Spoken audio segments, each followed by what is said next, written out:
Welcome back, everyone, to R2Kast number 99, the last podcast with 2 digits, which is kind of insane, actually. This will technically be the 125th interview I've done. We also did the people in farming before the podcast, but here we are, just looking to sort of enter into 3 digits. I wonder if we'll ever make 4, which would be quite cool. Maybe catch up with Rogan one day. That'd be exciting. I'll just have to shave my head and get rock hard abs and go and shoot elk on the weekends. So a bit of work to get there, but certainly met some fantastic folk over the course of the time. This is going out on a Friday. Tomorrow is Saturday. That's how calendars normally work. The 100th episode is coming out tomorrow purely because of how the dates fell, and I thought it'd be quite cool to release it on a Saturday. So you're getting 3 episodes in 4 days of my face. I'm sorry to put you through that, but there is also some fantastic folk stories to hear.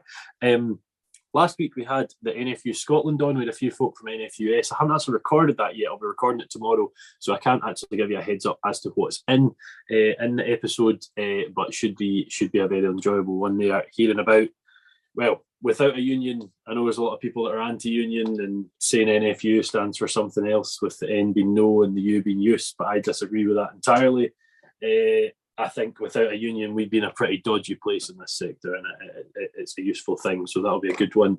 Next week, tomorrow, as I say, is the 100th episode. The only tip I'm giving you, and I've said it a few times, is the person has been on the podcast before, but there is also a big announcement. So please go check that one out. That'll be a good one too. But today, we've got, I guess you could say, from Instagram fame, I think it would be fair to say, Neil Barrett, or NJB Hoofcare, sorry. Who you've probably seen pop up here and there on stories and reels and whatnot. But Neil, do you want to say hello? Hello. Yeah, no, thank you for asking me on. So no, it's good to be here. I'll try and talk slowly, try and understand you. It'll be all good.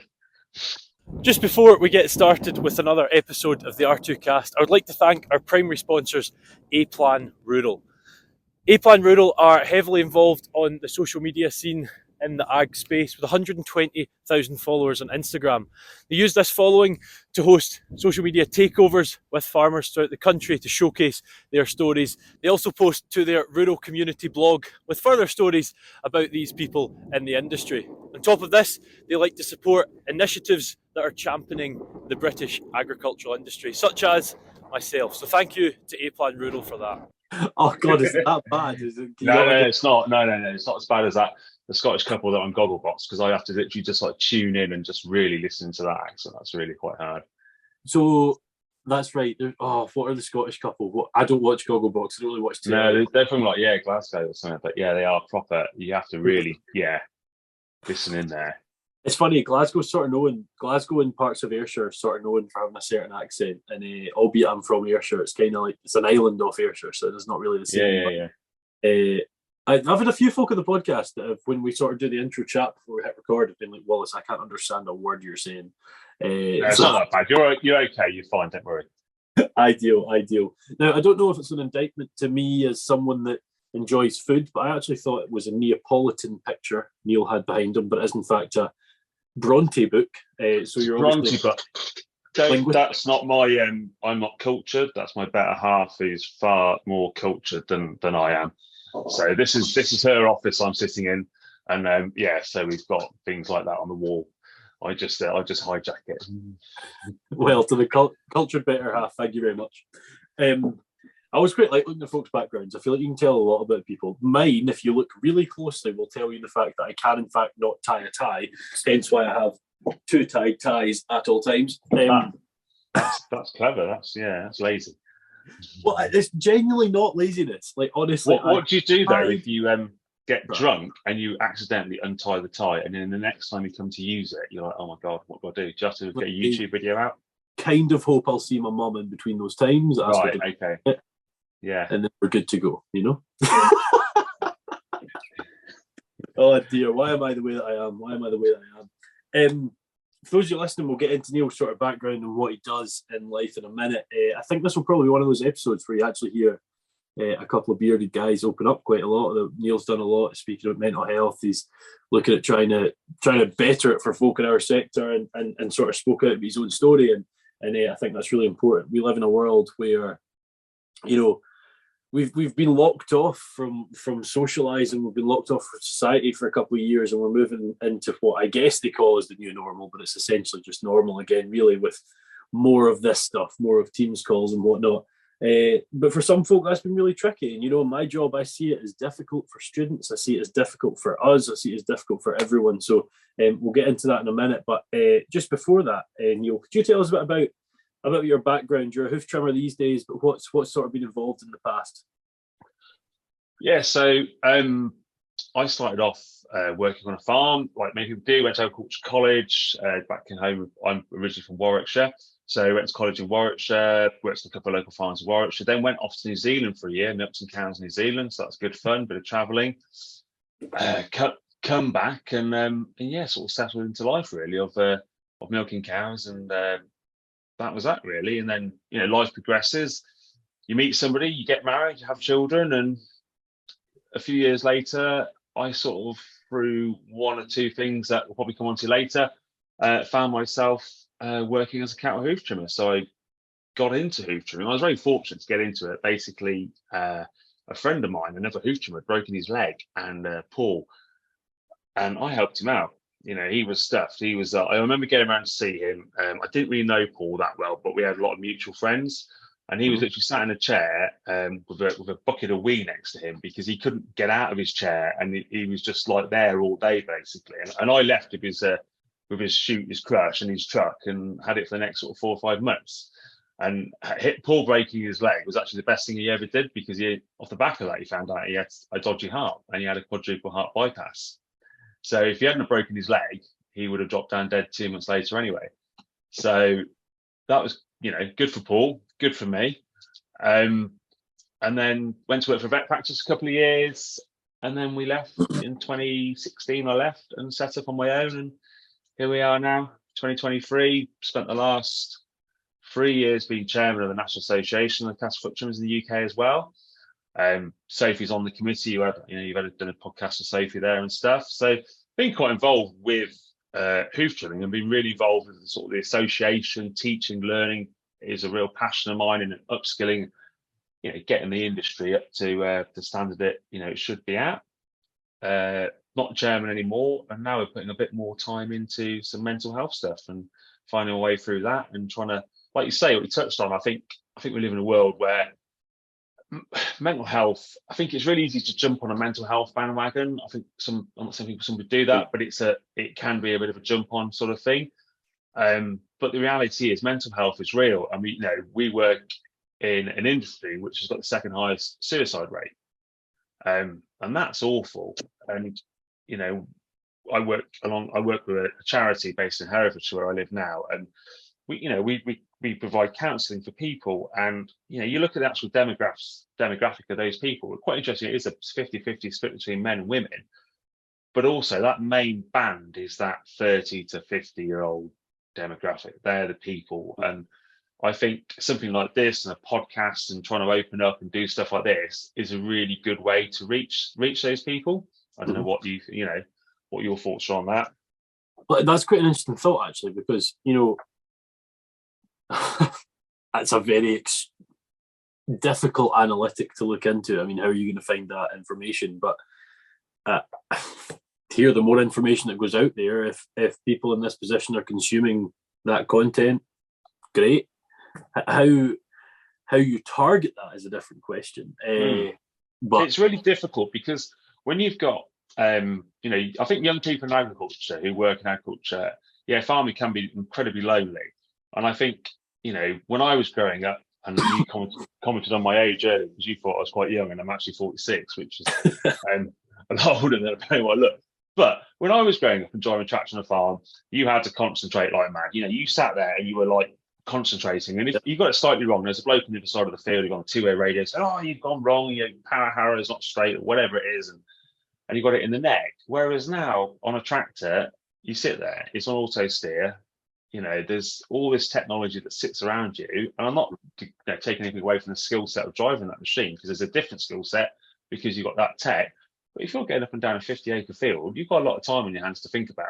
Yeah. You know, and I think we need to look how, you know, that time in people's, you know, because if the mind's dormant, then the mind suddenly can work in negative ways. So I think, reaching out to young people can be easier because you've got things like colleges, you've got young farmers. There's a big social stuff going on there. You can target people. I'm not saying everybody goes to college, and I'm not saying everybody goes to young farmers, but you can target a lot.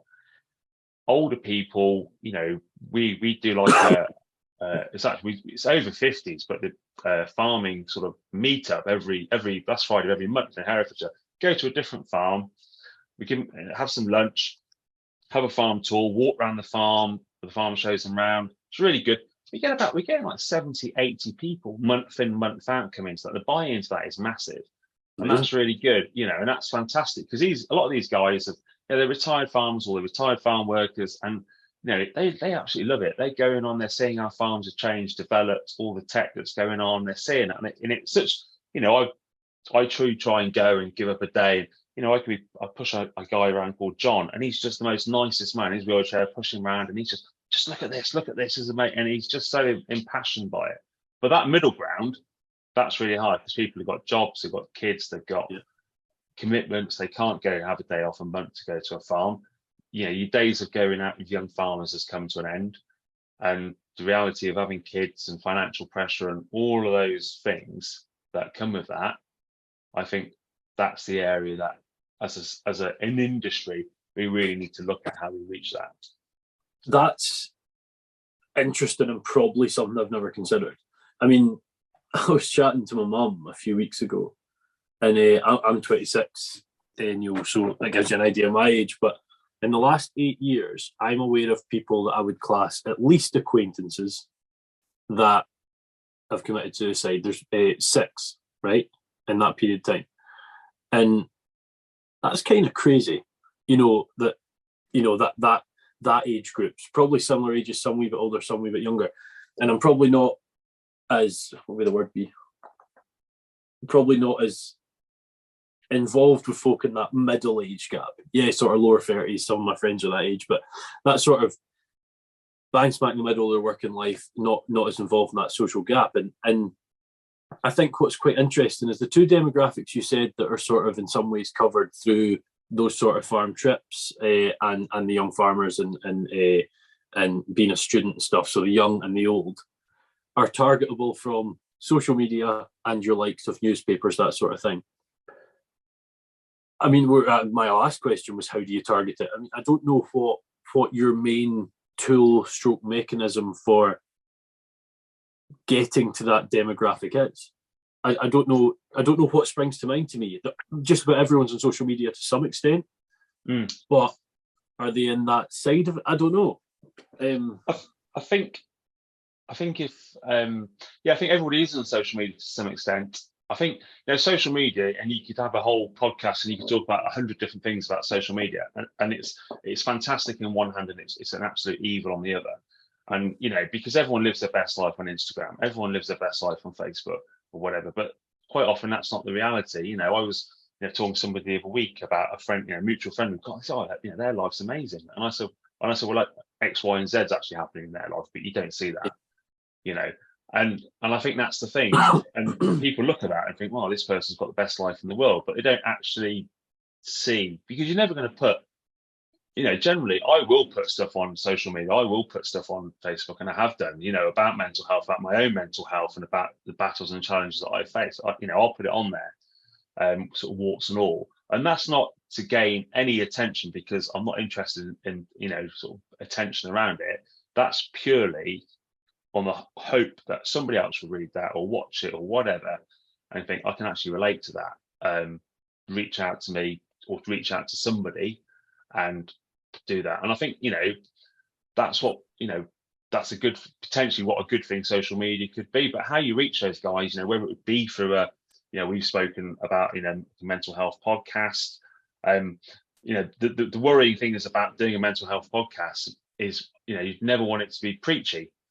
That's the thing. I think there's a lot of the podcast is a really, it's a crowded field out there, but there's a lot of preachy podcasts, and I think that's, you don't want it to be preachy. You want it to be actually to somebody sit and listen to that and go, do you know what, I can relate to that. And whether you're talking to somebody in the bottom of that hole or at the top of the hole, if that makes sense. Every part of that journey is relatable, and I think it's really important that you cover that whole journey. Are you going to get people at the bottom of the hole? No, you're not. And actually, what I maybe should say is, should you? That, it almost feels utilitarian, but not focusing on the person in that situation.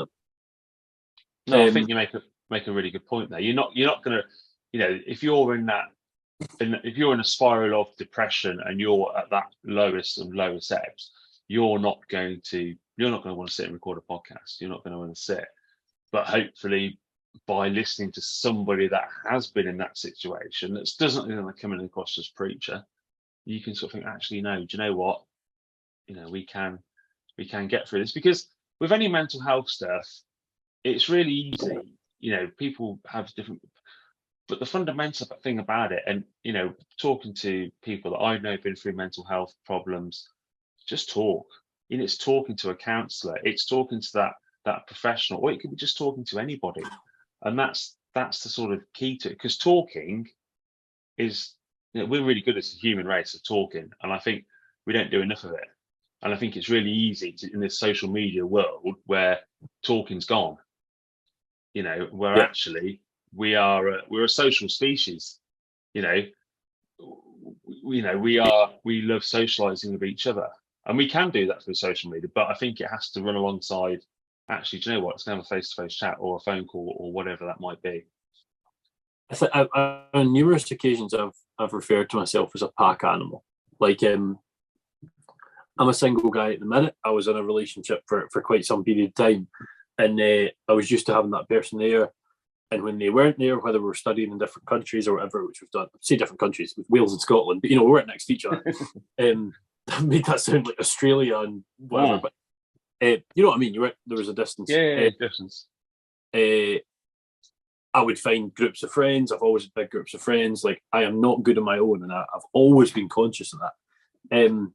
But then, like, you sort of find a way of dealing with yourself, and you sort of learn who you are and whatnot. And like you said about the importance of just speaking to someone. Like, I used that, loads of folk there to just talk stuff, pretend nothing was ever wrong. I was terrible for that. I actually, there's a podcast out there, I don't know, Neil, if you know, Carol Devani, like Unit, just changed to YouTube. Like you as in EWE. He's got an apparel company for shearing, but he I know him. Yeah. I know. I've discovered him. Yeah. I went on his podcast once. I don't think it's on his Spotify, but it's definitely on YouTube. And one of the things, it was just soon after I'd had this breakup and whatever, and it had been a big breakup because the person that was involved was a big part of my social media. They were all over that. Everyone that followed me knew who she was. Like, it was the same thing.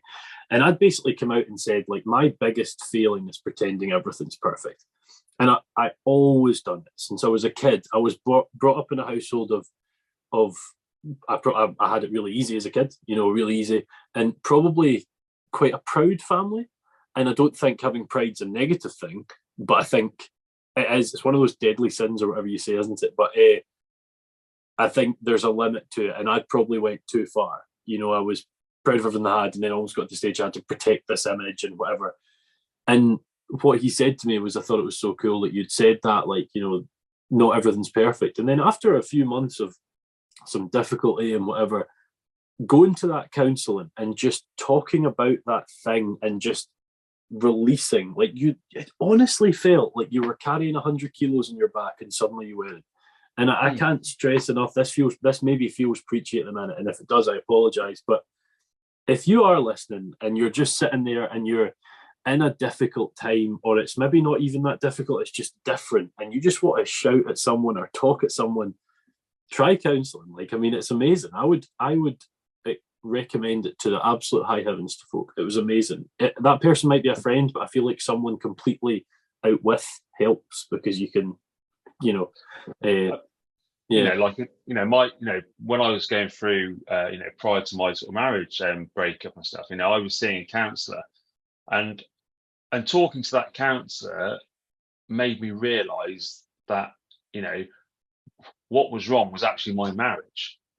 I'd been in denial up to that point, and I probably wasn't a very nice person, and I was angry because I didn't want to accept that fact that the problem was actually my marriage. And then actually by talking to somebody, I realized, it made me realize that actually, you know, what the problem is my marriage. That's the thing that I need to change, and that's what I did change. You know, and that was a huge turning point in my life. But I think, you know, you don't want to sound preachy. You don't want to say to them, "Oh, go and talk to a counsellor." And I think wherever you are in the UK, you know, there is some really good, you know, and it's becoming more. There is some really good rural mental health charities, and I know you've got your big guys, you know, the FCN, Rabbi, Yellow Wellies. And then, but if you actually go and, you know, dig down and look locally, you know, county wise, there is a lot of local sort of, you know, mental health rural charities in counties, and that help is there, you know. And I think that's the thing. And it's a lot of these charities now, they run a text line. You haven't even got to talk to anybody. You can text somebody. If you're not comfortable talking to somebody, you can start a text conversation, you know, and then you can build up to that conversation of actually talking, and then you can build up to actually having a Zoom call with somebody and talking to somebody over Zoom or whatever it might be, and then you can actually build up to, you know what, let's go and talk to this person face to face, and that's there, and it's available. You know, it is available through. You know, we're in a really bad situation in the UK, and where mental health and the NHS is, you know, the NHS hasn't got the resources to deal with it. Yeah. And you know, if you go through NHS to get counselling around mental health, you know, you're looking in some places, you know, 8 or 9 months, you know, 12 months to get that help. So, you know, we are really fortunate that in our sector we do have some really good charities, and they're there to help, you know, and they will. And I think that's really important. I'm actually looking at trying to arrange a group podcast with RSABI, which is the Scottish RABI. Quite like to get that story out there. It's pretty much arranged. We're just waiting on a couple of things happening, so that will be coming. If you're listening, you want to hear about that. But I'm going to ask a question that's deep to the point of arguably offensive in some ways. Is there a stage that we as people can't help someone? Do you know what? Like, I've never been close enough to someone that suffered to the extent that, well, I have been actually, but it never was final. Yeah, there was never anything finalized, thankfully. But is there a stage that we can't get in to help someone? I think unfortunately the answer to that question has to be yes, just because the statistics say yes. Yeah, and that's quite a hard thing to. But do they say yes to that though? Do they say yes to that, or? I think they do, because a lot of people that do commit that, you know, take their own lives, and that I knew said. So I did a mental health first aid course a month or so ago, and the term commit suicide, that's something we need to completely forget, and I just nearly said it myself. I actually because that was down to, it was illegal to commit suicide, so it was an offence, you know.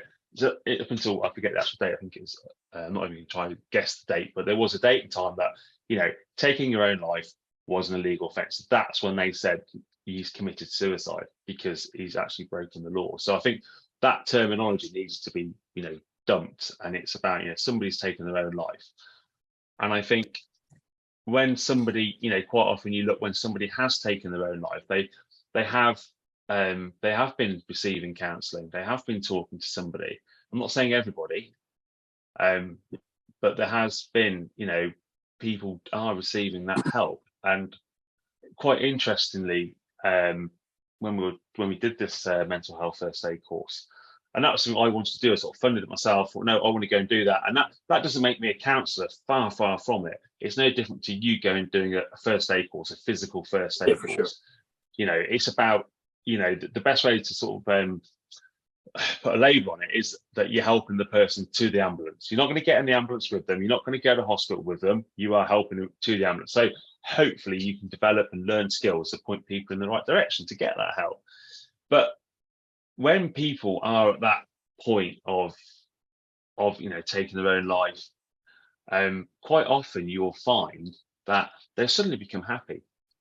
You know, there's quite a lot of stuff around that, because they've made that decision. They have made the decision in their head that I'm gonna take my own life. and all of a sudden, it's like a weight, it's gone. They took that, all of a sudden, yeah, all my problems are going to go away. And that's really, it's a hard and horrible thing to say, but unfortunately it is a little bit of sort of reality, because they have taken that decision, and then they go and they'll take their own life. And sometimes that leads a bit of a false positive almost, because people think, oh, they were, quite often you might hear somebody saying, oh, they were so much better the 2 weeks prior. Well, they weren't. They'd made that decision, and they'd made that decision, that was what's going to happen. But I think as a society, we're still quite afraid to talk about suicide. I mean, we shouldn't be. If somebody is suicidal, if somebody is thinking about it, talk to them about it. Don't hide it, because you're not going to give. People say, well, if you talk about suicide, you're going to give them the idea. No, you're not. That's already there. Forget that notion. You have to just talk about it.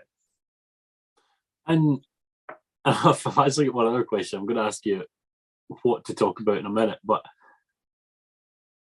there's this idea, and I've actually, I know you've listened to a few podcasts, Neil, whether or not you've heard me say this or not, I don't know. I've said it on a few occasions on it. There's this term or idea or whatever movement, I guess, it's okay to not be okay. Yeah.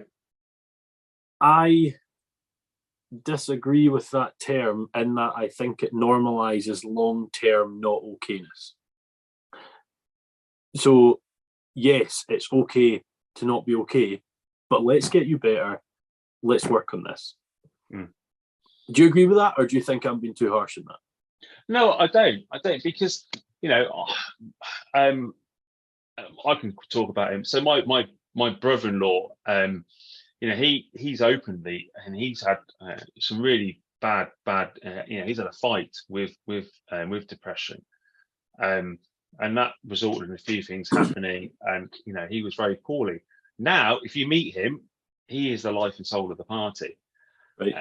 And he's got over that. Now I'm not saying he's 100% better, and he'll be the first one to say he has to manage his demons. I don't like that word, but he has to manage his mental thoughts and manage it. But he's in a 10 times better place than what he was 10 years ago, and that's really good. And I think even myself, if I look at myself and where I was,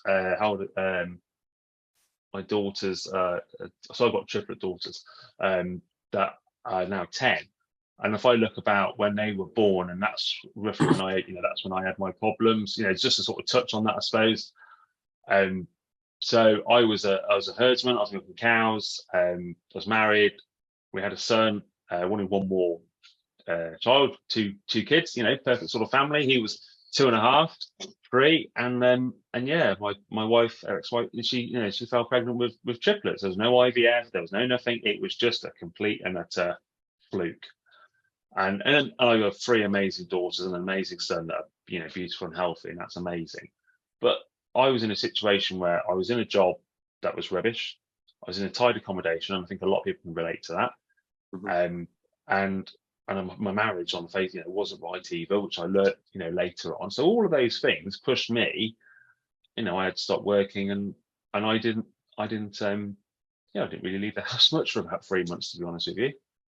Didn't want to get up, didn't want to do much, and was in a pretty bad place. And I love farming, and I'm so pro farming, and I think agriculture in the UK is a fantastic thing, and I love it, and I'll do everything I can to promote it. But I walked away from farming, and I had enough. I couldn't take any more of it. And I went and drove a lorry. I took tarmac onto the M5 motorway at night. It's the most mind-numbing job in the world, but it was just like carting silage on steroids is the best way to describe it. You just drove these lorries really fast, full of tarmac, because you had to get them there, and that's what I did. And then came back into farming. So I think, from my own perspective, I'm better. I'm not saying I'm 100% better. I manage my own, my own thoughts and my own feelings a lot better now. So you can be, and I think, there is hope there. You can get that help, and I did get help. I did go see a counsellor for quite a long time. Quite often you'd find yourself talking about the same things, but it really helped. You're open about all this, and if if my questions are too invasive because of how open you are, just say you don't have to answer No. at all. But in that 3 months, what was going through your head? That sort of, I went off work for a while, and what happened then? I think I was fortunate that I did have something else to occupy my mind with, and that was the girls. So there was a lot of time in and out of hospital. So that was a focus. So that was good. But I'm thinking, I can't stay in this job. The house that we're living in isn't big enough. That was with the job, the tied accommodation. We haven't got enough money. How am I, going to be able to provide for this? And that's quite hard because with one, we had a good, my wife, she worked part-time, I was full-time, we got one, Henry, and we had a good standard, reasonably good standard of living. We were having a nice holiday, and it was okay. We weren't Flash Harrys or anything like that, but we had a reasonable standard of living. And then you put 3 more into the mix, that changes massively. And that, how am I going to earn some more money to pay for this? Well, I can't, because I'm working God knows how many hours a week on this farm anyway, and that's my salary and that's my job. I can't go and do anything else. It's not physically possible. So it was just a matter of, a lot of questions that I had to answer, but I didn't know what the answers were. And when you've got questions in front of you and you're like in this, you're looking into the mirror and you're just thinking, what am I? And then the negative of that is actually you start to think that you're not good enough. And that's a tricky point, because before you get to the point of answering questions, you go through a long way of actually, you know what, I'm not good enough. I'm not good enough to be a dad to these 4 children. I'm not good enough to be a husband. I can't provide. And all of these thoughts that are there. I would just like to quickly interrupt the show for a minute to give you some extra information on our primary sponsors, A-Plan Rural. A-Plan offer bespoke cover for farms and estates the UK over, and will give you tailored insurance for anything on the farm, from your old workhorse tractor that's been around 20 years or a fancy new and exciting diversification. Well, as a parent, I say that as if I'm not. As a parent, I assume as your kids grow up, you give them tips as to how not to scrape their legs, as to how not to break their arm when they're riding a horse or on the swing or whatever. Should we be talking about how to preserve mental health to our kids? I think definitely we should. You touched on earlier about students that you have coming through because they've come out the back of COVID, they've come out the back of some isolation, and then they're thrust into a completely different social environment, and that can be really hard, because it goes back to the whole thing that we are a sociable race. We like to socialize. That's always happened to a point, to a degree. Some people are more social than others, but as a whole, we do like to socialize. And our children have not had that opportunity to do that for 2 years. We've by a bit of a break. So I think, I was looking at my son's timetable for school yesterday, sort of sat after rugby, and there was, wellness was one of his lessons, or right. I think it was wellness. And we spoke about that. So what did you talk about that? They are talking about, I think there was probably a little bit around, like, they might used to call it like physical development when I was at school or something like that. Yeah. So I think there was a little bit about that, the dreaded sex education. He's 13, so it's a bit past that. But there was a lot of stuff that he said, no, that is about mental health. It is about, and I think that's really, really encouraging, because I think children now, all kids have got these bloody things. Mm. When I was at school, if I'd had a rough day at school or, whatever, I'd go home, shut the door. I don't have to worry about it till tomorrow. Kids go home from school now and it's there. It's 24/7. Just for folk listening, these bloody things, I assume you could work out with phones, but do you think, and this is interesting because, this podcast, for those that listen a lot, is based on 2 things guided by me: food and farming, and then a lot of it is social media. A lot of people I meet on social media, and my interest is that, I'm very interested in it. I've mentioned on a few occasions in the future I'd like to do a PhD in the potential impact of social media on farming. Like, I'm really interested in it. Are phones, this is an interesting one, because some folk are very black and white in this, some folk are very much grey. Are phones a good thing or a bad thing for mental health? I think it's like anything. It's how you use it, isn't it? And it's self-discipline, isn't it? Yeah. It is just stand self. I know a parent that shuts their Wi-Fi off at 7 o'clock. 7 o'clock, they turn their router off. That's it. Forget it.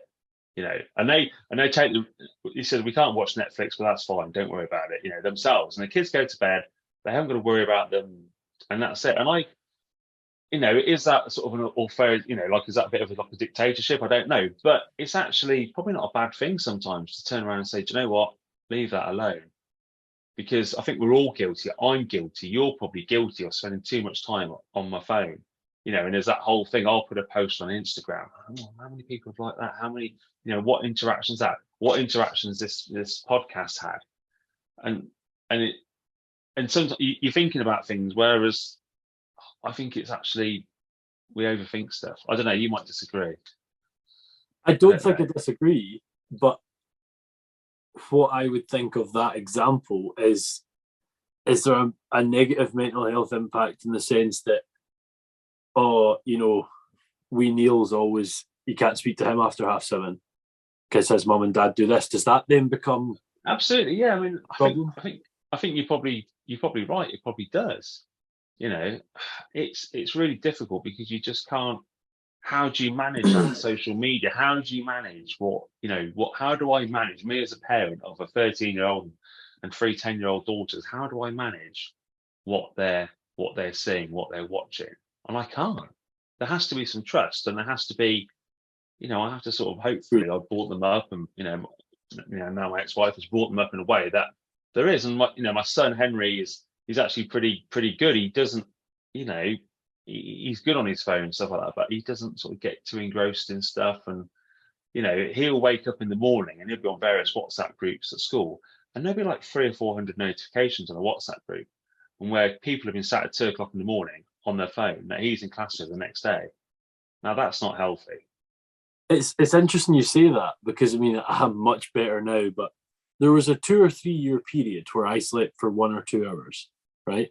And I don't think it was because there was any issues. Some of the things we spoke about with the ex maybe reinforced it for a year, but I just did, and I was perfectly fine, and I wasn't someone that got tired. And what I did when I was on that, I would either go out a walk or I'd just lie in bed, and I would probably do a lot of the businessy side of this podcast stuff and whatnot. And everyone said, "Oh, that's bad," and I still question it. I still question if it's bad, because. But you're managing what you're doing now, aren't you? But is that different? Is that different? Well, I think it is, because are you sat in bed at 3 o'clock in the morning scrolling? Oh, I pretty much never scroll ever these days, to be honest. No, there you go. So the time that you're spending on your phone is around, your podcast and what you're doing. It's productive stuff.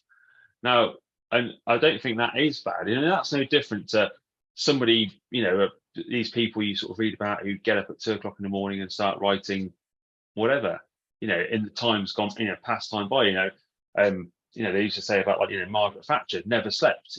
She would be up at 2 o'clock in the morning working. Well, that's no different. I think that's progression. That's just time you've progressed on now. That's on a phone. I'm not comparing to Margaret Thatcher, don't worry. But it's I've got a haircut all that often, Yeah. But that's the thing. Or is it time just aimlessly scrolling? But again, and I would agree exactly with what you've said. I would agree completely with what you've said there. But I know what a lot of people would say is, so I've got I thrive a bit on productivity. It's fun to get further ahead or do whatever, but it doesn't strictly mean it's good.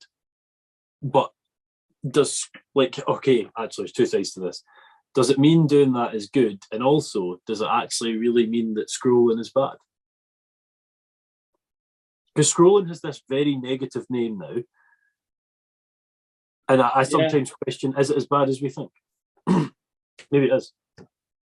I think it can and can't be. I mean, we all do it. I think everybody, you said you don't do it, but very rarely I do. We all do it sometimes. You know, if I'm foot trimming, sometimes I've got a block going off, and so a notification will, and I've got the attention span of zero attention span, absolutely rubbish. And then, and I can be like, and there'll be like a message on my phone, and I'll open that and have a look, and then I'll be, oh, what's this? And then all of a sudden, like 30 seconds has passed, and I've seen some dancing chihuahuas, and a sort of like a car driving off a cliff or something, and you think, oh, what's that? So I don't know. I think it's really interesting. I think potentially scrolling back. I don't know. I think maybe just screen time or time on. I don't know. I don't know how you quantify it. I just don't know. It's quite interesting. I caused a bit of a ruckus on my Snapchat story last week because, or it'd be 2 or 3 weeks ago now, I had a screen time on my phone of 13 hours and my iPad of 12, right? Same day. And that's not uncommon for me, right? Because I'll quite often have, the iPad doesn't really count because it's normally just music or TV in the background, but the phone one's not uncommon for me. And I don't feel, and maybe this is part of an addiction, I don't feel like I'm someone that requires my phone all the time. And I genuinely don't. I'm probably up for 20 hours though. But so if I come up now and took your phone, your iPad, and took it off you for a week, how would you feel about that? From a social perspective, there's 3 people I'd miss messaging. Yeah. All right. No, I gave you that, and I gave you a Nokia 6110. There's your phone to sort of, you can send a text message, you make a phone call. Well, let's just be really pedantic here. If you give me a phone that I didn't have to do the 3 buttons to get a letter, then fine. No, fair enough. Yeah, good point. Right, I've got 2 answers here, and I genuinely think these are true. I schedule all of my stuff, posts, podcasts, everything. If I was scheduled for that week, the things I would miss is when the thing come out, I like to make sure that all the sort of collaboration and all that's sorted, the other person's happy with it. I'd be annoyed then. I'd be like, really want to check. And the random thing I would miss is I just post nonsense on my Snapchat story. That's probably the other thing I'd miss. I don't think I'd miss waking up and going on TikTok. I'd miss having music on, but I've probably got other ways of doing that. But I mean, when you look at the app, like it's the main thing is normally YouTube, which is listening to documentaries. And the second thing is Instagram, which is me looking for folk like yourself to come on the podcast. No, of course I'd miss it. Of course I would. Yeah. I mean, that's the thing. Maybe we just are a little bit too reliant on it. It's that whole thing, isn't it? When you do go somewhere and there's no phone signal. I've got a couple of farms to go to and there's no signal. There's nothing. And I might just, I'll keep my phone on me because of music, because listen to music while I work. But I love that. I know the phone's not going to ring. I'm not going to get any stupid messages. I'm not going to get any Snapchats. I'm not going to get any of this stuff. And then, you drive halfway down the road and it lights up like a Christmas tree and pings and pongs and you get all the notifications. What do you do then? Well, you're looking, aren't you? I love that. Man, it's really tragic, but I know exactly the situation you're talking about. I love it. Yeah, because all of a sudden, I am. You haven't spent your day looking for notifications. You actually have notifications, and I think that's quite an interesting thing, because quite often you can look for, have I got a notification? Has this story been all right? What so and so thought about my Snapchat? Whereas all of a sudden, actually, you get all this like bang, and then you go through it in a lot less time, and you put your phone back down again. That's true. It is. It's just too easy. But I think, it is. I don't think it's a force for evil. That's at all. I think it's actually a force for good. I think it's just how we use it, and I think, and I think that's important. And I think certainly in agriculture and farming, it's a fantastic thing because people are on their own for a lot of time on their own. They are working on their own, whether it be sat in a tractor in a lambing shed and milking, whatever. And it is a good thing to sort of, you're not on your own because you have got a phone there and you have got, other stuff there to you. Yeah, it's interesting. It's a thing that I could speak about for ages. We've literally just sat and spoke about it for 3/4 of an hour. But time flies by, doesn't it? I've actually probably a couple more things on the mental health side. We haven't actually really heard much about you, Neil, to be honest. You're involved in this is purely from looking at Instagram. Let's see if I can remember the two. Is it We Are Farming Minds? Yeah, We're Farming Minds, yeah. And oh wait, let me see if I can yeah, so that's Mental Health for England, that is just basically as a training provider.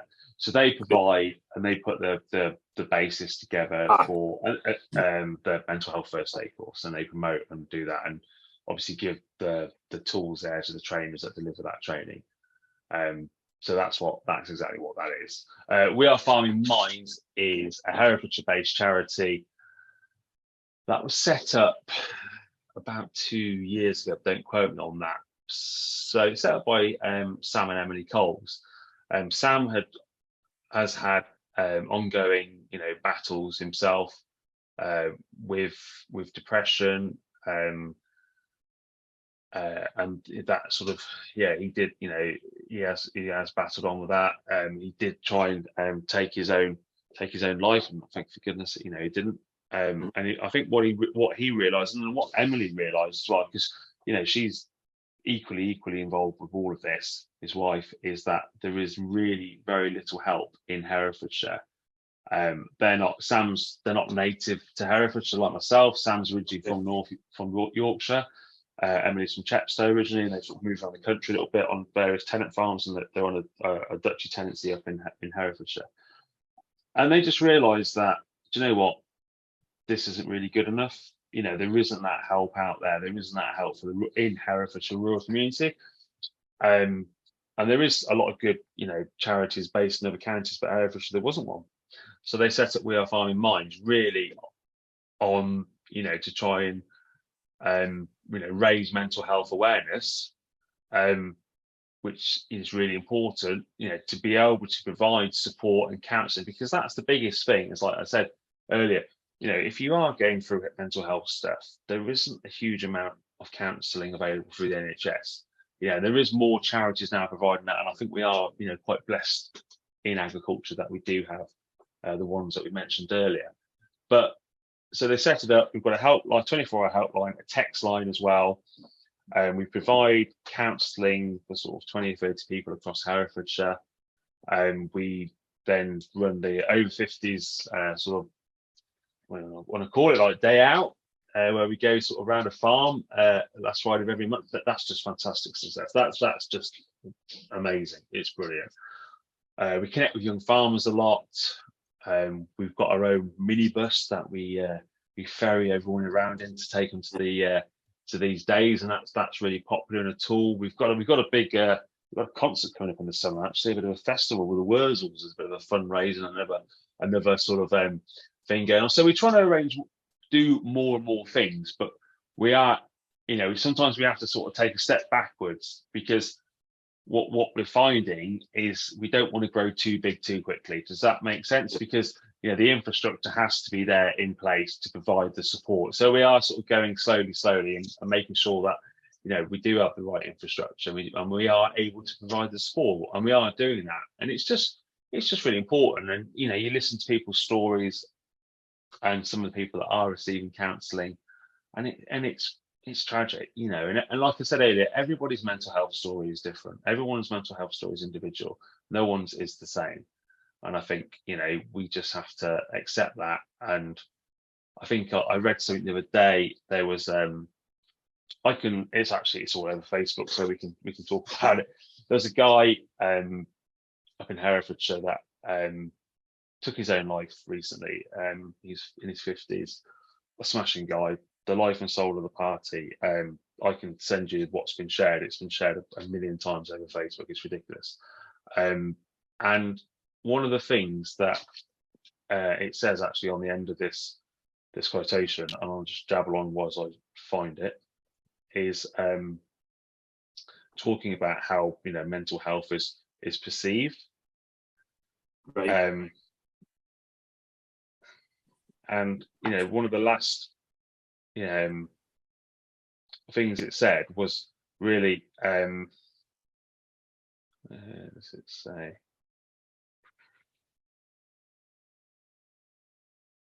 See if I can find it here, but it's it's on my I haven't put it, but it's this is depression. This illness is progressive and slowly eats away your sense of real.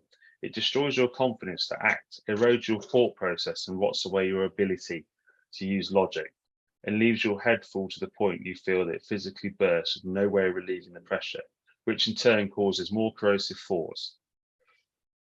And it's written, this is really written well. It's written in a way that the good Richard that took his own life, and the Richard that was in the spiral, and it's one looking at the other in a mirror. And people will say, we both, you've got a beautiful wife and children. What's wrong with you? Just concentrate on that, is a phrase we have both heard.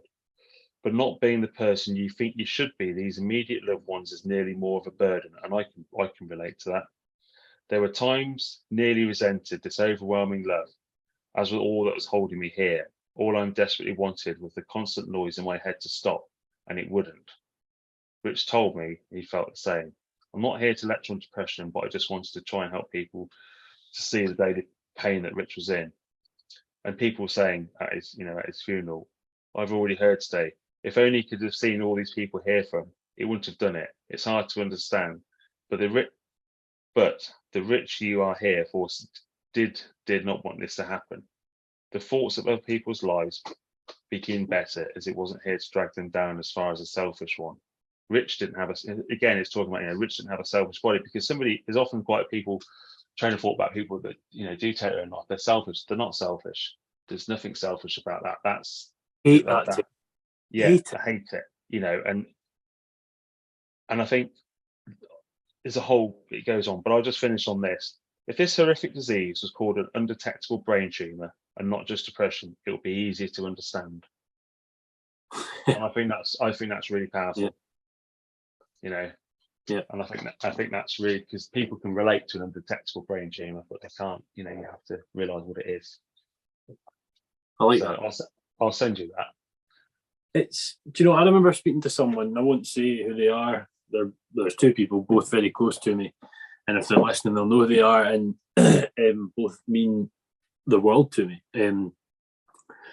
Two people from different walks of life, but we were speaking about depression, and both of them, they didn't strictly say it's the coward's way out. It's what was the word you said?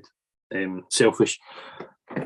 But they sort of believe that, and I remember sort of saying, like, it's so similar to what you've just said, that like the person you're thinking of that's the coward, that's selfish, whatever, is a different person at that time, and like that the mindset they're in is just, I need out of this. And it's interesting, like you said, interesting and horrifically tragic that there's that period of time with some people that it just gets better.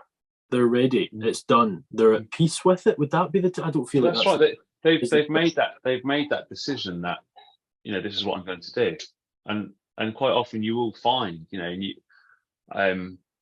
that where it's, that decision's made, all of a sudden, hey, great, I'm happy. And everyone's like, oh, brilliant, Fred's really well now. Look at Fred, he's absolutely bouncing. And then Fred takes his own life 2 weeks later. And that's because, Fred has, made that decision 2 weeks ago, or 3 weeks ago, or 2 days ago. No matter what it is, they have made that decision, and I think, it really, it's, I can cry thinking about it. It's a really horrible, thank goodness I've never been at that point. I've been pretty low. I've been pretty at a point where I think, shit, where am I going with this? But I've never been at that door. I've never made that cry for help, and plenty do. But I think we have to sort of, there can't be any shame or stigma around that. We have to shift that shame and stigma. And I think farming, is changing massively for the better, but it is still, it's a masculine industry. It's it's still a very masculine type industry. And I think people, I think we need to shift some of that a little bit, and, break down some walls and some barriers. And I think farming is doing that. And I think, whether that be across race and sexuality, and women in farming, all these things that are 1,000 times better, that are improving. I think, race is improving, sexuality certainly is improving. Women in agriculture is massively improving. Mental health is that fourth thing that we need to get moving at the same speed as the others. Do you know, it's interesting to hear you say that. I know you're good mates with Flavian, an avid flav on the podcast, and interviewed him before the podcast, and just following him. I mean, he's great. The things he does for sort of speaking about casual racism and that sort of thing in the sector is brilliant. But the thing I would say is I would dispute what you say regarding sexuality and the rest of the LGBTQIA plus community. I really struggle to see how we're going in the right direction in that side of things in this sector, genuinely. And I'd love to be corrected on that, but so many I've seen, I'm like, Jesus, man, how do we defend this? And I can't, and I don't want to. I think it is moving. Maybe it's not moving as fast as what it's like. We're quite fortunate. Where I live, we've got there's 2-3 openly gay farmers that have become out openly gay in the last, it's probably in the last few years that transparency has been there, and I think that's brilliant. I think that's that's really good. Now, I'd love to get any one of those guys and sit down with them and talk to them about what the challenges they face. I think that would be a fantastic subject, to be able to talk about that. But yeah, I think but those people are all younger. There's probably some people that are probably a little bit older that are not in that situation. So yeah, I think all of it needs to improve. I think no matter what it is, nothing ever stops improving, does it? We're never going to get to the sort of the best point. We always need to improve what we do. It's here. Maybe I'm being negative on it, but if you're interested in this, go look at. This is where I show that I have a ridiculous number brain. R2Kast number 23 was with James Herrick, who you may or may not have heard of. He works for he doesn't work for it. He does some freelance for the Farmers Weekly, but he's a farmer at the end of the day, is his main thing. And he talks about, I mean, he's the sort of, I think in his words, the typical privileged white male, white heterosexual male. But he spoke about this thing. He did a competition, the Farmers Weekly. It was Pride Month. This was a few years ago. This was 2 or 3 years ago. He did a competition where, I mean, he wasn't the only one. He sort of spoke about it in the Farmers Weekly. Massey Ferguson basically put out a thing to all the schools in England, decorate this tractor for Pride, right? Mm-hmm. And this cool track, I can't remember exactly, but I seem to remember it was pink and there was a rainbow across the wheel arch, which was really cool. Yeah. And that was fine, and that in itself was positive. But he went into the comments section, and it was a load of I'm not going to say the terms, like you know what they are. And he put it so well. He said, imagine you're that 14-year-old trans girl, or you're that 13-year-old homosexual boy, and you're looking at I wonder what I'm going to be when I'm older. Oh, there's really good farming Instagram, farming Facebook. This is class. Let's look through all this. And then it's all that. You're like, the fuck am I going to be going and working in that industry? Like that's more what I'm talking about. It's the whole, it happened a lot with George Floyd when all that happened. It came out, it's not enough to not be racist. You've got to be anti-racist. And it's the same with anything that is involved in any form of minority or looking at discrimination or whatnot. And that, maybe I was wrong to say I disagree with you and say that we're not moving in the right direction. Probably I think we are moving in the right direction, but I think a really valid point is that, people now do feel, so say picking on sexuality, people do feel more comfortable to come out, and that's brilliant, and and be open about their sexuality, no matter where that fits in on that sort of thing. The other sort of, but then there's a lot of people that are not, and I think that's the thing. There's a lot of people that are not comfortable with that, and they're the people that are going to be the ones that shout. And then through anything, you get keyboard warriors, and I think that's always the thing is you always going to get that person who's going to put that that negative derogative comment on there. And I think you've just got to try and ignore that noise. So I don't think we're nowhere near where we should be, but I'd like to think we are moving in a forward direction. We absolutely are, yeah, and I completely agree with that. I maybe just thought maybe it was I just think we're further behind with that than we are with race, for example. But yeah, it's one of those topics, man. You could sit and talk about this for weeks, and and that's what we should be doing. Actually, it's good that we're covering these topics. But tell us a bit about your life as a hoof trimmer. Yeah, let's go on to something more fun. So let's talk about sort of what was here to talk about. So hoof trimmer. So I work on my own. So yeah, I just occasionally have a bit of help, but yeah, I work on my own. I cover sort of South Gloucestershire, a little bit of back up to home in my native Warwickshire, Herefordshire, bit of South Wales, bit of North Somerset, about an hour and a half away from where I live. Tomorrow I'm 10 minutes down the road, which is heaven. So we do that. I trim about anything between, today was actually an easier day, but normal days would be anything between 50, maxing out about 100 cows a day. Run a great big hydraulic trimming chute, because that's the thing. I think as agriculture, we need to move away from the term crush, because if you said to somebody on the street, we're going to put this cow in a crush, they'd be horrified. So I think chute's a much better term. So I do try and use chute as much as I can as a terminology. And yeah, that's me. I go on and try and run my little business as best as I can and trim some cows.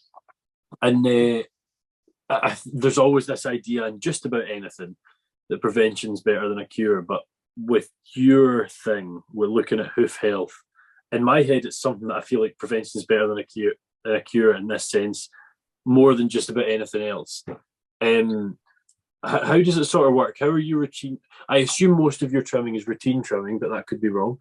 No, you're absolutely right. So, mate, so all the trimming you do, I'm really fortunate. The business is quite well established. I've got a good customer base. Tomorrow's farm, I know very well they're going to put out the right, because it's really important when you're trimming cows. It's actually really important when you trim a cow. So you want to trim her sort of anywhere between sort of 70 to 120 days after she's calved. This is a milking cow I'm talking about. And then you want to trim her at drying off before, you just dry her off there before she has her rest. Now, so 2 trims a year, which that sort of suits most farms. On sort of like tomorrow's farm, which is a robot farm, really high health standard, cows are housed. We trim them cows 3 times a year, just because they're not getting natural wear. We are, because that's what we're trying to do. We just want to make that cow as comfortable as possible. Because the thing about, hoof trimming, hoof trimming on social media is massive, and there are guys out there who are just nailing it and killing it and doing fantastic. But I think, I'll put stuff on my social media, the odd video with some pus dripping out of cow's foot or something like that. But I just think that's really good. But it's really important to sort of note that when these people are treating these cows, they're actually making that cow better. That's the thing. They are making that cow 100% comfortable. But we want to do more routine trimming.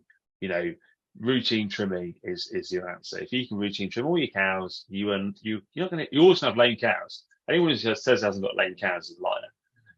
That's the reality. The best farm in the world will have some lame cows there, but they'll have a lot less. And that's the thing. And cows are really good at hiding pain. They're prey animals. They still think they're going to get eaten by a wolf. And that's the thing. So they mask it really well. So by routine trimming, we can make our cows more comfortable. And that's what I think farming is becoming more and more the public eye, public perception. And this is where I do draw a line sometimes with these, videos on TikTok or YouTube or whatever, and it's all this personal stuff. And I think, hold on a minute, it's not all about that. It's actually about we're trying to make these cows healthier, but those algorithms push those videos with pus and all the rest of it to the top because they're the ones that people are watching. No one wants, I can put a video up of me trimming a cow's hoof, and it's beautiful, and I'll finish trimming that and put it down on I get home and I'll look at, that's amazing, that's beautiful, I'm really proud of that. That's like a carpenter carving, a beautiful piece of wood. I'm chuffed. I'll put it on Instagram and it will get 2 followers, and one of them is 2 likes, and one of them is my mum. Whereas you put a video on there of some bloody pus squirting out of a cow's foot, and half of Brazil's going wild, over, and that's the reality. And you think, oh, this is just bonkers. And I'll be honest, I don't get it. Like, the famous example's Graham, isn't it? Graham Parker. And I mean, I'm really good friends with Graham, so we did all our training together. So I've known, me and Graham started off at the same time.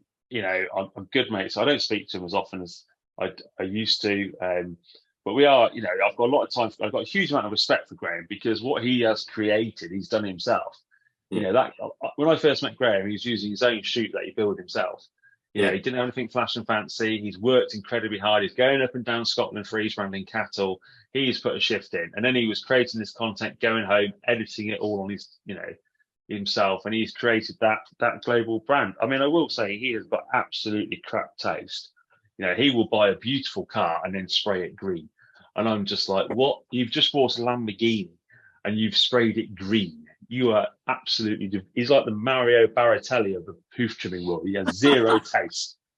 Well, do you know it's what I was going to say was, my mum and dad watch. My dad mainly watches quite a bit of YouTube, and Hoof GP is one of them. And just coming in and sitting listening, it's just calm, like it's nice and it's enjoyable. But see the actual the pussy stuff that sells, man, it's not up my street. I am not a fan of that sort of thing. I'm just I'm way too squeamish. But people love it. People love it. There's videos on mine that have had millions of views, and that's just like. And I don't put any effort into all that. I don't come home and sit and edit stuff. I'll film something on my iPhone and sort of edit it a bit on my iPhone and stick it on there, and that's it. But yeah, he will put a huge amount of effort. And fair play to me, he put some mileage in, and he's created something that he has done something pretty amazing. Well, he's the biggest farming YouTuber in the world. Yeah. But he is, and I think that's, and he lives about 50 miles that way from me. Every year when I see him, I say, you must come up there, and I never do, but I must do, even if it's just to say you've got great taste in cars, but you just paint them all a crap colour. One question that I asked Sophie, and I asked Graham when I interviewed him, and it interests me. How long does it take for one that's routine treatment for you to do all four hoofs? I hope you've kicked your feet up and got comfy and enjoying another fantastic episode of the R2Kast with another really interesting guest. I would just like to quickly take another second to plug the sponsors of the show today, the Scottish Farmer, and I would strongly advise you to go out and pick one up this week and see even more of the fantastic people that are in our industry. In the Appleton chute that I use now, if it's just routine trimming, it's about a cow every 3 minutes. Right. Wow. Yeah. You'll get your routine. Yeah, tomorrow you'll be on about 15 cows an hour, something like that. For one person, 15, 16 cows an hour you can get up to, without sort of breaking. If you've got two people on the machine, it'll increase more. And it's just yourself, isn't it? Yeah. Would you ever get to the stage that you'd want to take someone on, or are you happy where you are? No, I don't want the hassle, to be honest with you. Right. It's purely a selfish decision. I've seen guys that have expanded their businesses, and that's great and good for them. But that's not just something that floats my boat. I like, I'm in a position that, if I trim 40 cows, I'll come home, in the early afternoon, and I'd much rather come home and we're doing this house up and do stuff around home or whatever. I'd much rather do that than worrying about going trimming some more cows somewhere to pay somebody else's wages. Well, that's it exactly, and and you've got to find a bigger region, if you will, or maybe even another region. I totally get that. And Sophie had said something similar. It's her and her dad, but yeah, I was with Sophie last week, and Sophie's she's brilliant. It's really interesting. I thought I've listened to quite a few podcasts, so I hadn't listened to Sophie's one. So I listened to it today. I thought, I'm going to listen to this. I don't want to cover the same ground, and we haven't covered any of the similar ground at all. Definitely not the same ground. but I, listening to Sophie, and she said about herself being quiet. Well, I can remember the first time I met Sophie was, it's been like 5 or 6 years ago at a conference. So the National Association of Cattle Clutchers puts on an annual lameness conference. We just had it. It's just in Coventry on a farm. And we move it around the country. So it's in Bristol last year. It's been in Nottingham. It's been in Liverpool. We move it around. We have talked about bringing it up to your part of the world. We should do, because there's a lot of hoof trimmers up there. And I remember meeting Sophie, and she wouldn't say boo to a goose. She was as quiet as anything. And it was like, who's that girl? And I knew, Dad's been doing it for such a long time and a really well-known and respected guy. Right. And I was like, oh, that's his daughter. And I was like, all right, okay, fair enough. And that was it.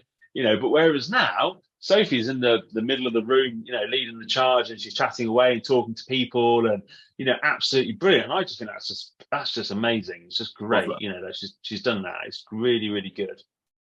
I mean, I can't actually remember at this point if it was off camera or on camera, but I said, like, you know, in my job, seeing folk grow is just the most rewarding thing on the planet. It doesn't have to just be in students. Like, that's lovely to hear. I love that sort of thing.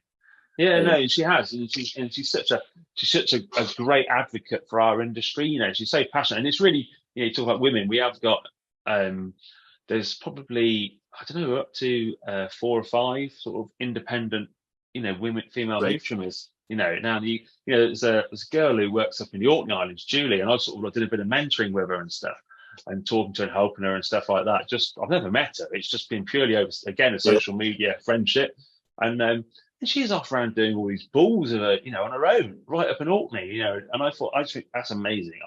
You know, she sends me these pictures of, you know, she's going on some islands and she's going here, and I'm like, I just want your life. And I just come and sort of swap for a week, because that just looks amazing. I don't know if you know that I'm from an island. I know. Yeah. Island boy, not Orkney, not the most southerly island in Scotland, actually. I always quite like to ask folk, I know yours is maybe a wee bit of a shorter story, Neil, but about the sort of social media thing. Did you always intend on being a hoof care guy on Instagram? No. I just treat it as a joke. I don't, you know, I'm quite. I get that, mate. I just, because to me, I understand that people like, say, all right, talking about Graham, people like Graham make a living out of it. That's his living. You know, trimming cows is not Graham's living. Forget that. You know, trimming cows gives Graham his content that then makes him living. And Graham loves trimming cows. He still goes out trimming cows 5 days a week, whether it be 5 or 50, he loves it. And I really respect him for that, because there's quite a few YouTube guys trimming cows. They're absolutely immaculately clean. Oh, here's me trimming this cow. Graham is covered in poo. He's got hoof clippings in his beard or in his afro, and you know, and he's all over it, and that's great. So I respect him for that. But for my personal thing about social media and stuff, you know, my Instagram just suddenly went up overnight because, I don't know, algorithms and whatever, and I put a video out there that was liked a lot, and it shot up really quickly. So I'm more of the opinion, I'll put hoof trimming stuff on there, but I'd much rather put stuff about mental health. If I can reach more mental health stuff for it, then, you know, that's a far better use for it. So it is it's a bit of fun for me. I see that. It's great. And you've been on the We Are Farming Minds Instagram a bit as well, haven't you? Yeah. Yeah, I've seen you sort of pop up here and there. If you are listening, go check out Neil's Instagram page. Is it NJBHoofcare, yeah. Go check that out. Or even just head over to the We Are Farming Minds as well. More importantly, and have a look at that stuff. It's so clear that that's your thing. Like, mental health is just, that's what you're passionate about. That's even more so than your job. Like, you can see this as like. I love trimming cows. And I'm in a really fortunate position because, you know, trimming cows is great. It's actually also about, you know, the farm I'm going tomorrow. You know, they're really good friends. You know, and I enjoy seeing them, chatting to them, you know, seeing their children, having, you know, what have you been doing? What have I been doing? That's great. Same on Wednesday, you know, same on Thursday, same on Friday. You know, I think this week, you know, tomorrow's farm, I've been going there 6 or 7 years. Wednesday's probably about 8 years. Thursday's 8 years. Friday's a bit newer, but I've known that farmer for a long time as a friend before I was doing their trimming. So that's brilliant. I'm going around, I'm doing a job I love, I'm talking to people that I really like. What's not to like?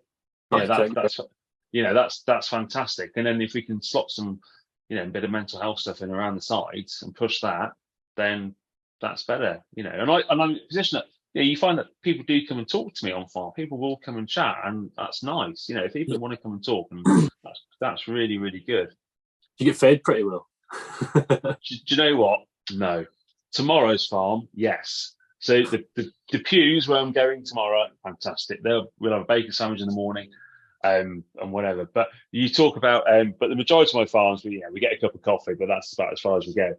But you talk about Julie up in Orkney there, and then it'll be something else. Oh, she puts these pictures on her Snapchat and stuff, and I've been brought out this. I'm like, what? Not only are you in the most amazing countryside, trimming these beautiful big, beef animals, and then they're bringing you out like a sort of 5-course meal. And I'm just like, I really have gone wrong here. Well, I don't know if that's a Scottish thing or if it's an island thing or what, but I mean, like, the farm I'm on is a sheep farm. It's about 630, 640 breeding ewes, and I know for a fact the shearers leave my mum and dad's farm until at the end of the run that day, because it's like, I mean, you're saying a 5-course meal. I'm not joking. Over the course of 6 hours, they probably get like a big lunch, like a sort of 2-course lunch, sort of buffet lunch, and then it's like a 3-course meal. And like, I love going back for shearing, man. It's a top meal.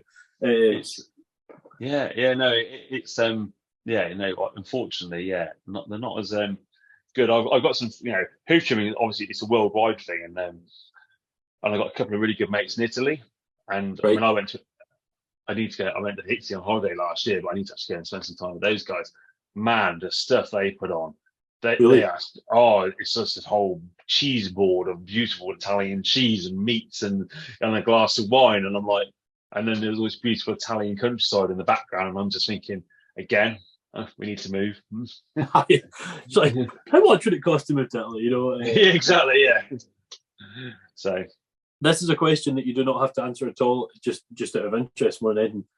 How does the payment work? Is it per cow? Is it per hoof? Is it per time? How does that work? So it's per cow. Right. Yeah, no, you charge per cow. Some guys go on an hourly rate, and sometimes you can be on a farm and it's taking all days to get the cows in the chute, and you think, I should be charging hourly here because it's taking all this time to get them in.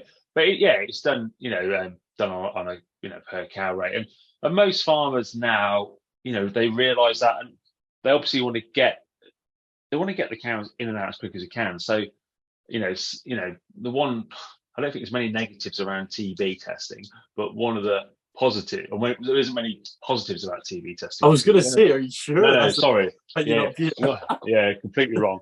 But the only positive, the one positive is that majority of farms now have invested in some decent handling system because of the frequency of testing of cattle. So that, for my job, has benefited me massively, because a majority of farms now will have a nice rate on there. Because at the end of the day, a cow wants to lie down 15 hours a day. That's a dairy cow is 15 hours a day is optimum. That's what you're going to be lying down for. And if you take out some milking and feeding, they don't want to be standing waiting for the hoof trimmer for 2 hours either. You want to get that cow through that chute as quick as you can and back to its food and its bed and lying down again. Yeah, no, absolutely. Well, what's TV like in your area? It's really bad. Yeah, I think it's probably slightly improved. And there'll be some of my friends listening to saying you're talking rubbish. I think it probably has a little. We've been in the cull, that has had an effect, and that cull's been going off a long time. But how the cull worked, it was like an ever decreasing circle. It just kept going out. So the point in the middle. So you do a cull there for 5 years, and then that cull would stop, and then the next area out of it would be the next 5 years, and then and it kept moving out like that. But one of my farms, they're milking 500 cows. It's a big dairy. They lost 64 about 2-3 months ago. So it's sad. It's massively sad for the animals. It's massively sad for the farm's business cash flow. You take 64 cows out of your milk tank, out your bulk tank. That's a lot of cash flow. And I think that's what people, don't realise. And again, I mean, that, I've been on a situation as a herdsman on farm with TB. And I don't know if you're aware, if a cow's too heavily pregnant, they can't, they won't take it to the slaughterhouse. They'll shoot it on farm. But they don't shoot the calf. The calf's alive, so the calf dies, And I had that happen to me, and that absolutely just destroyed me. I couldn't believe. I was like, what sort of world are we living in here? We're shooting this cow that's going to calve, potentially might calve next week, and we just shot it, and the calf's just had this horrible fucking long death inside it. People don't realise that. The harsh reality. That is just one of the harsh realities of many around TB. It's not something that hits us bad up here. I mean, Scotland's known as TB free, but TB free means 1 in 1,000, less than 1 in 1,000. So it's not TB. It's absolutely not free, but by definition it is. And the one experience I had, I mentioned earlier with the pus and that sort of thing, that I'm quite squeamish. The one experience I had was an inconclusive reactor on a farm I'd worked at. And it had to get put down. And we were given a chance to get the calf out in the 2.5 minutes, I believe, after. And I was like, this is wrong, man. This is not how we should be doing this. No. I know. No. And as it went, it was inconclusive because it wasn't TV. You know, and I was like, what the? Oh, man. Like, no, yeah.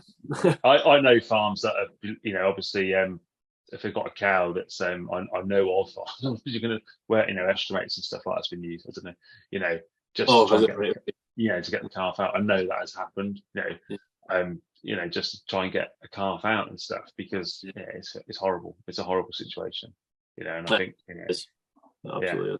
It's pretty, it's awful. I think, you know, I can remember growing up in Warwickshire, TB wasn't an issue. You know, we tested every 4 years. It was just so TB testing. What, you know, people only see it a couple of times in their lifetime. And whereas now, my friends' farms up in Warwickshire, they're on, you know, some of those guys on 60-day testing, and it's just rubbish. I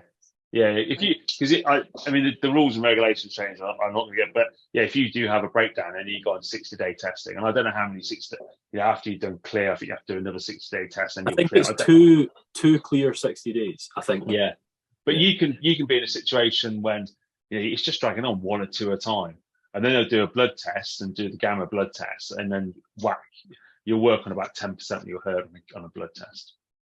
You start to wonder if I'm sure if you're in that position just eternally, you probably start to think, oh, am I even going to continue this? Like, this is just. Well, it does. I mean, that's what, you know, pushes a lot of people out of dairy farming.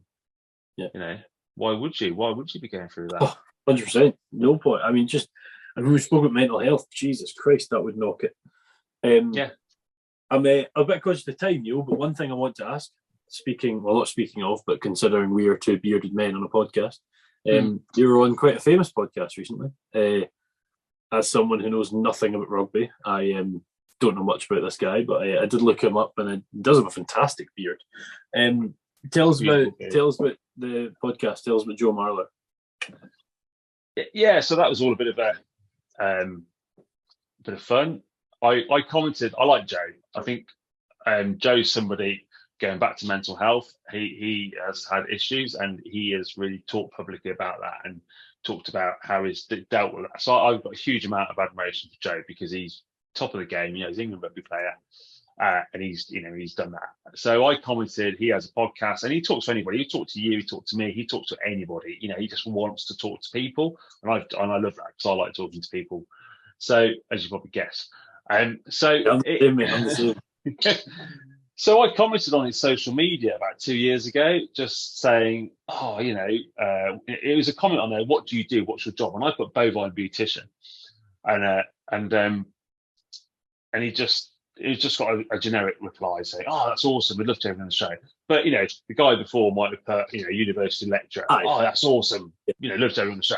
You know, that type of thing. And then about November, I randomly got an email from the producer saying, oh, we'd like to have you on the show. So I think, all right, okay, fair enough. This is a joke. Nothing really happened. Christmas went by. Then they got in contact again and said, yeah, we'd like to have you on.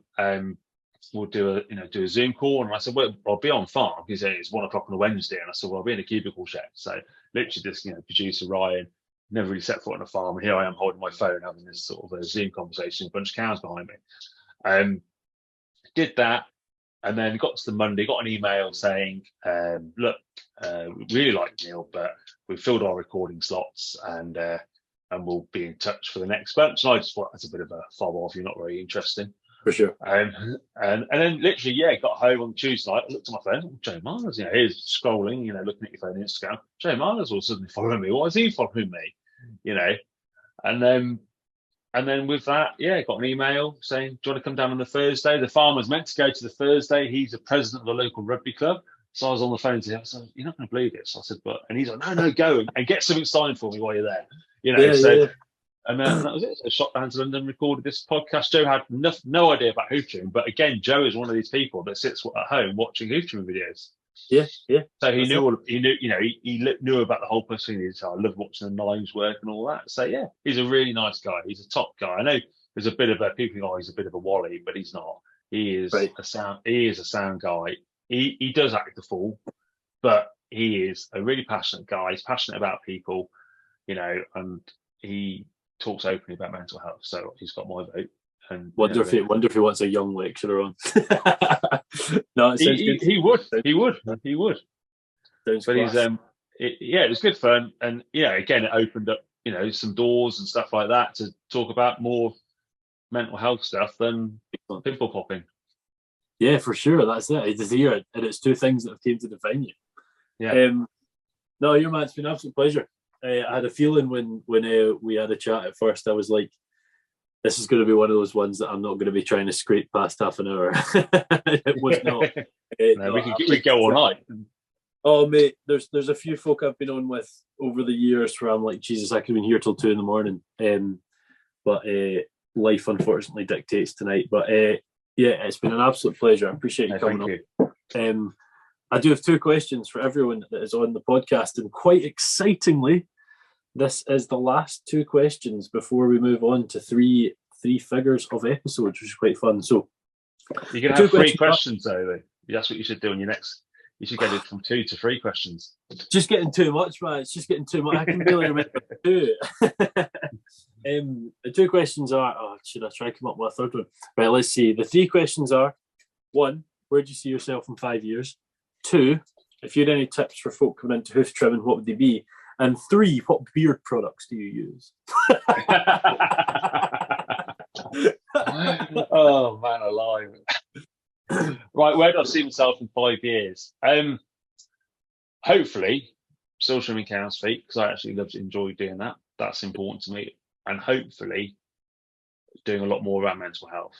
And if we can reach more people, in all seriousness, through Farming Minds, through any medium possible, and just getting people to talk, that would be my greatest sort of achievement, really. That's really important. In terms of how to get into hoof trimming, it's like anything, and you'll love this answer: invest in yourself. That's all I say. It's really because there's no legislation around hoof trimming in the UK. Anyone can become a hoof trimmer, and it's absolute, and it is going to change in the next few years, but it has to be an act of Parliament, and Parliament's always busy with something else, and hoof trimming, is not at the top of the priority list. But milk buyers do put pressure on farms to say, look, we want someone qualified. We want somebody who's done a level 4 qualification. We want somebody that's done a Dutch diploma, that is part of an association, to coming onto your farm. Because the last thing you want to do is some, cowboy rocking up. So it's really easy to go out, buy a fancy shoot, and then trim a load of cows and do it badly. The best hoof trimmers I know are the guys that have actually started off with a small little shoot, and they've spent the money on themselves. They've invested in training, and invested in their training. They've got the knowledge. They've travelled. Take some days out. Go and buddy up with another hoof trimmer for free. No one is going to turn around and say no. You've got some really great hoof trimmers up around by you, and all of those guys are open. If you rang up Graham and said, Graham, could I come work with you for a couple of days? Graham would say yes. Yeah. And there's 2 or 3 guys around Graham that would all say the same. And I'd like to know that, so that's just important. Invest in yourself, because then that will give you the skills and the knowledge to push your career on and your business on further. Good tips, man. Good tips. You didn't mention what your beard care routine was, though. Well, I used to have a beard like yours, and it's got so peeved off of it. Now we have it trimmed every sort of 4 weeks. Everyone says that. I have never thought this is too long. But that's because you do a pencil pushing job and just talk to people. All right. Wow. But it's true, isn't it? I've knocked you back now, haven't I? don't really have a response. But in the nicest possible way. You're teaching and all the rest of it. When you're actually, I used to come home and Jack, my partner, should look at me and she'd be like, "Oh my God, what's in your beard?" And I'll be like pulling up bits of hoof clippings and all this. Ant Thomas, a guy down in Cornwall, who's like keep cows moving. He's big on social media. He's coming on in a week or so. Yeah, he's got a beard like yours. You two could have a beard off, and he he's oh, there we go. Look, he's just putting some stuff on. He's trying to put something in it. Yeah, well, I was just trying to put some. I've actually got beard decorations in the car. They flash. I got beard baubles. Yeah. That's what I mean. Yeah, they're brilliant. Yeah, I got beards. So I trimmed it right back. It's gone hit, and now it's just has a bit of beard oil in. That's all it has. You know, it's funny you mentioned Ant. Ant messaged me about 3 weeks ago after Sophie had been on, a fair bit after actually, and said, "Oh, how are you getting on? I've been told you are my Scottish doppelganger." He is, yeah. Yeah. And I was like, keeping guys moving. I know that. I'm sure that's quite a big account. And I was like, oh shit, 90,000 followers. Yeah. So yeah, no, he's coming on. We had a couple of times we'd arranged and then had a problem, but yeah, we'll get him on at some point. It's been hoof trimmers a lot. So Sophie was number 86. You're going to be 99. He'll be probably early hundreds. So yeah, there's quite a few in the last 15 or so. But that's all the interesting ones done. Oh, that's it. Yeah, sure. That's it. And Sophie will talk about cows more than I will. Well, yeah, we went into some deep chats, man, and some really important chats and chats. I'm glad. Good. In fact, and thank you for the opportunity to come on and talk about it, and we can just keep pushing it forward. That's great.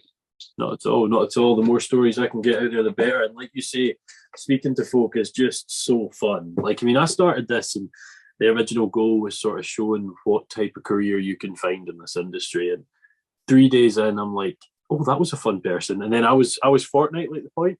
And as of, this is, I guess, kind of a bit of a tip towards the announcement from tomorrow's episode. As of tomorrow, it'll be 8 episodes a month. And it's like, I genuinely don't feel like I'm doing it. It's just, man, I love it. Just meeting folk. And I was going to give a bit of a clue there. I won't give another clue. But yeah, meeting folk from this sector is just brilliant. That's great. We work in a fantastic sector, and I think we need to do a lot more to promote and push it, and bring the characters, because farming is just full of great people. Yeah, 100%. It absolutely is. So yeah, thank you very much, Neil. If you want to check Neil out, I would say NJB, but I'm sure most people say NJBHoofcare on Instagram. Go check out his podcast with Joe Marler as well. I think it's just called Joe Marler Cows. Joe Marler Show, yeah. Joe Marler Show, you'll see it in there. Yeah. Like the third last or something like that at the minute. Yeah, exactly, yeah. So go check that one out. Our bovine beautician. Been a pleasure having you on, Neil. Appreciate your time, and we shall see you all for the 100th episode tomorrow. Thank you very much. Yeah, no, you have a good one, man. We'll keep in touch. Yeah, no worries. I hope you've enjoyed another excellent episode of the R2Kast. I just want to take this moment to quickly thank our primary sponsors once more, A-Plan Rural. If you follow A-Plan on social media, you'll see the work they're doing to really promote British farming and back our industry. It's been a pleasure working alongside A-Plan Rural so far, and long may it continue. The values of A-Plan Rural runs perfectly in line with the whole mantra of rural to kitchen, and I'm glad to have them on board. Check them out on Instagram at A-Plan Rural and on Facebook at A-Plan Rural Insurance. See you for the next podcast.